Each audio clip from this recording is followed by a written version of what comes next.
Hey guys, Joe here. We're back again with our Fan Appreciation Week. This is Q&A number 3. Today we're talking all about the semi. We're talking about replicas. Even Team Knight Rider slips in there a little bit. So let's get going with your questions that you guys, our Facebook community and our Patreon community, the questions that you guys asked us. So here we go. All right. Question 1. Any further leads on the original flag semi-trailer or the tractor, the original tractor? So, no, unfortunately. You know, when we first released that video that told the world that we had the second flag semi-tractor, we got a bunch of leads. And one of those leads was so credible, and we were sure that we had found the trailer, that we went to Arizona and to inspect the trailer. Long story short, and maybe we'll share this story some other time because it's a wild story, but long story short, it was not the original screen used flag Dorsey trailer. So that was a bit of a bummer. We had a few other leads. Someone said they claimed to see it in this small town in Southern California and even gave us pretty specific directions. That didn't pan out either. So really, no, we don't have the trail has kind of gone cold, unfortunately. And we're hoping that one day, you know, someone will see this channel, someone will see the videos that legit has seen the trailer or knows where it's at and contacts us, because we have to reunite the semi. We have to put the pieces back together again. So hopefully that'll happen one day. If we don't, you know, if so much time goes by where we're like, you know, we're just not finding the trailer, we do have a backup plan, and that's recreating the trailer using a replica, the exact model of Dorsey. So that's our backup plan. So one way or the other, we're going to have a trailer, but it might not be the original one, but we're holding out hope that it will be. And as far as the original semi-tractor, you know, that one, we have a little bit more information on. We have the VIN of the original semi-tractor used in the first 2 seasons of the show. But, you know, we've run it in national databases, and there's just no record of this truck. So, you know, it's very possible that it died an early life back in the 80s after it was done on the show. You know, it's very possible that it was sold off and was in an accident, or, I mean, who knows? But, you know, we keep looking, and maybe one day that one will pop up too. All right. Are you planning on having an in-person event to allow Patreon members to see the finished semi? There will be some sort of an unveiling for the semi-tractor, and our Patreon supporters will definitely get the VIP experience on this. We don't have the details yet. We're still a little ways off from actually finishing the tractor. You know, if you've been watching our videos, we haven't done too many recently just because the weather hasn't been the greatest, but we're still working to get the frame back to the way it was, get the axles back in, then we got to paint it, then we got to build a sleeper. So it's still going to be a little ways off, but yes, there will be some sort of a celebration when the semi is complete. So stay tuned to our channel. What cars were used to drive into the semi? What an excellent question.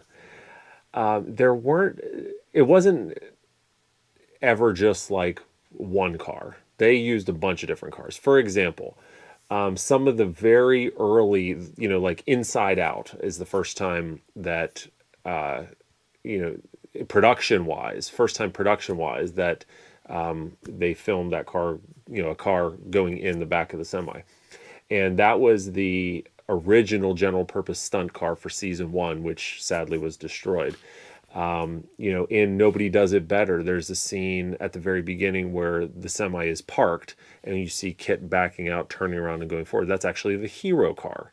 And they figured they could use the hero car because the truck was stationary, so it was simple, drive in, drive out. There's times later in season 1 where they use the other stunt car that would become the season 3 and 4 hero car. So really, there was no set one car. They used a bunch of different cars for going in and out of the back of the truck. And I always like the story that Jack Gill told us many, many years ago about when they were doing it at speed. That semi tractor is pretty narrow, and a lot of times they'd knock the side mirrors off the car. So I always found that funny. All right. Can you do a best and worst KITT replicas video, as well as to what to look for screen accuracy in a replica? So for the first part of that question, absolutely not. And here's why. Maybe we'd consider a best replica, but we would never ever do a worst replica, because a lot of you guys out there,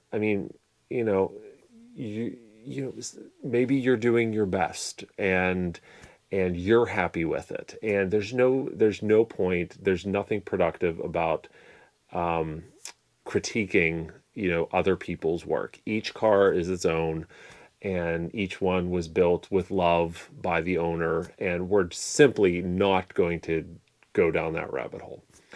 But in terms of accuracy in a replica, that's tricky, right? Because what is accurate? There were so many variations of KITT over the 4 years, and not just season by season, but episode by episode, not frame by frame, but scene by scene, because one scene would be the hero car, one would be a stunt car, one would be the left-hand blind drive car, one would be the right-hand blind drive car. And like I always say, those cars were like a fingerprint. No two were alike. So, screen accuracy is in the eye of the beholder, I suppose. And it's all in what you want. Maybe you pick a specific episode where you just really like the look of KITT, and that's what you build or base your car on. Years and years ago, I built myself a personal replica, and my goal was to make it exactly like the season 2 hero car when they were filming Goliath Returns. It was that specific, because things change episode to episode on these cars.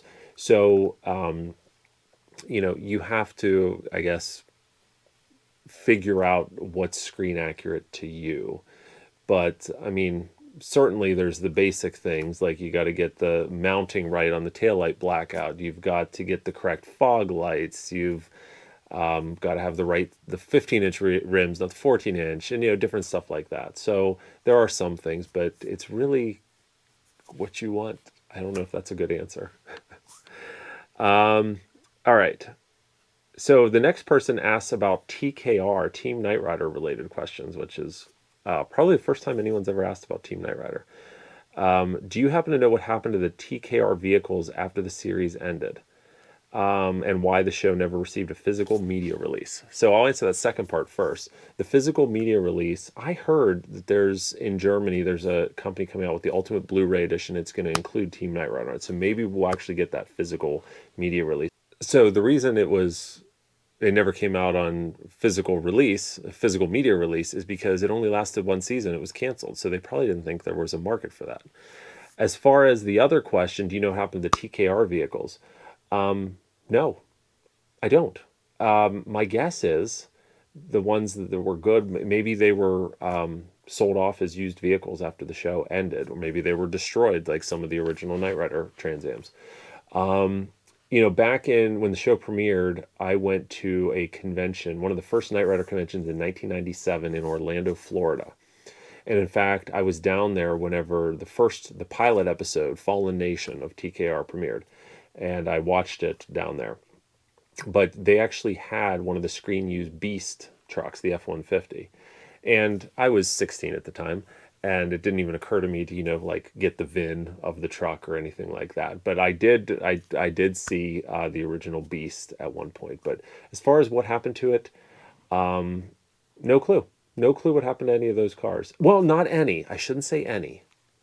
So you remember halfway through the series, Plato and Cat, the two motorcycles that formed together into this whatever machine, they got refreshed, right? There was a new combo car built that was yellow and black. So a number of years ago, was it on Mecum auctions? I don't think it was Barrett Jackson. It was one of the major auction houses was auctioning off that combo car, and it only sold for like $2,500. And I didn't see it till I didn't even know that the auction was happening till after the fact. Otherwise, I probably would have bid on it because that would have been interesting to have for only $2,500. So that one is out there somewhere in private hands. As far as the rest of the cars, no clue. All right. Do you guys have any info on David and Catherine's 1983 Recaro Trans Ams? That is high on our list to find those Recaro Trans Ams. And I think we asked Catherine Hickland a number of years ago if she had any paperwork on the cars, but she didn't. I mean, that was a long time ago. But if we were to find either of the Recaro Trans Ams, obviously we could run the VIN and maybe there'd be some hits in Southern California. But we do know for a fact that David's Recaro Trans Am did have a line lock put in it. And you can see that they were featured in, the car was featured in Lifestyles of the Rich and Famous. And you can see David do a spin and he has the line lock in it. And in 2019, whenever we met David Hasselhoff at Good Morning America, after the show stopped, after they were done filming the live segment, we talked with David. And the topic of those 83 Recaros came up, and he specifically remembered that that he had the line lock put in by someone on the Knight Rider crew. So we should, if we ever run across an 83 Recaro Trans Am and we open the hood and we see not only a line lock, but a line lock that's consistent with the line locks in the screen used Knight Rider cars, that would probably be a giveaway that it was David's car once upon a time. But other than that, unfortunately, we don't have any leads on those cars, but maybe one day they'll pop up. All right. Have you ever thought about going through the process of building a replica?